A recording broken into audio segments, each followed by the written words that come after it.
Das ist unmöglich. Wie oft bekommt man das gesagt? Oder glaubt es sogar einfach selber? Als Kind meint man, dass noch sehr, sehr, sehr vieles möglich ist. Aber die Erwachsenen sind dann da und sagen, nein, nein, nein, so geht das nicht. Das ist unmöglich. Das kriegst du vom frühen Kindesalter an eingetrichtert und irgendwann glaubst du es. Gott sei Dank gibt es ein paar Spinner, wie wir sie nennen, die an das Unmögliche glauben.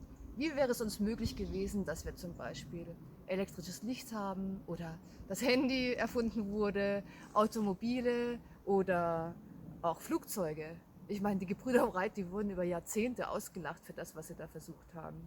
Und dann gibt es auch physische Dinge, die immer für unmöglich galten. So zum Beispiel eine Meile unter 4 Minuten zu laufen oder die 100 Meter unter 10 Sekunden. Das war unmöglich. Da sind unsere physischen Grenzen einfach so gesetzt worden. Aber irgendwann hat es einer geschafft, unter 4 Minuten zu laufen. Und was ist passiert? Plötzlich haben das ganz viele geschafft. Also nicht ganz viele, aber mehrere, sagen wir mal so.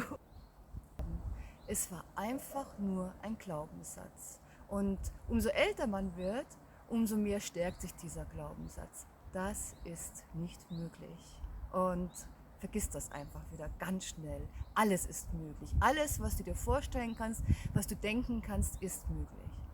Und dazu noch eine kleine Geschichte von einem meiner Lieblingsbücher, Alice hinter den Spiegeln. Da sagt die weiße Dame, jeden Morgen, wenn ich aufstehe, mache ich erst einmal 6 Dinge, die unmöglich sind. Und dann beginne ich den Tag.